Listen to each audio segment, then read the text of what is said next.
G'day guys. I see a lot of people asking if it's worth buying a preloaded R36S SD card online so they don't have to do the fresh install themselves. And the answer is always no. Avoid preloaded SD cards. The first issue is you have no idea if they are using a high quality SD card or just another cheap nasty one that's going to fail in no time, just like the original. I looked at well over 30 listings on various sites and they all seem to use the generic unbranded black with white silkscreen SD card. Even if you manage to find a seller using a decent high quality SD card, because there are a ton of slightly different R36S variants out there, you would still need to correctly identify your device before ordering one. In some rare cases, the PCB might be mislabeled, and the version ID on the back of the PCB could be incorrect. This becomes less of an issue if you buy an R36S variant that currently does not have any clones and uses a standard DTB, like the R36H, which should just be an original non-clone panel 4 device. Even if the stars align and you are able to get a decent high quality SD card that works perfectly with your specific variant, if you accidentally break something by tweaking settings or modifying files, which does seem to happen more than you might think, especially if you are a beginner, then you would need to do a fresh install of the OS yourself anyway, or order yet another pre-made SD card. You could obviously make a full SD card backup of your new high quality pre-made SD card when you first get it, so you can restore it if something goes wrong later on, but you would still lose all your save files if you didn't manually back them up, and then transfer them back over after restoring from your backup. Doing a full backup would not only take up a bunch of space on your PC, but it's probably about the same effort as just doing a fresh install yourself to begin with, especially if you are managing your save files manually. It's also worth mentioning that some of these preloaded SD cards you can buy are for slot 2 only, meaning you still need to install the OS yourself onto a high quality SD card for slot 1, saving you pretty much no time, since setting up a second SD card is usually as easy as putting it into slot 2, enabling a single setting on the device itself, and then simply copying all of your games over to it.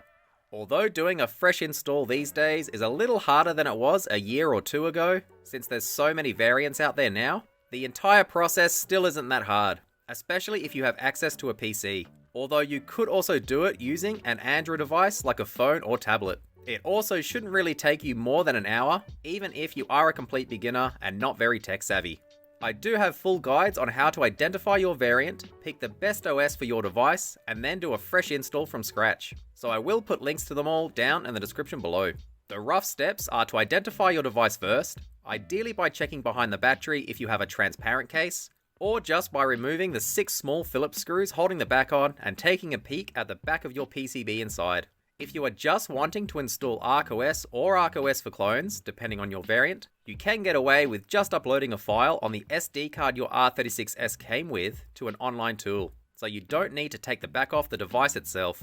If you are a complete beginner and not very good at PCs, a fresh install really isn't that hard or complicated, especially with the awesome R36S community there to help you out if you get stuck at any point along the way. You will also learn a little bit more about how your device works, and get the satisfaction of knowing that if anything were to go wrong on your device in the future, it's pretty easy to fix it.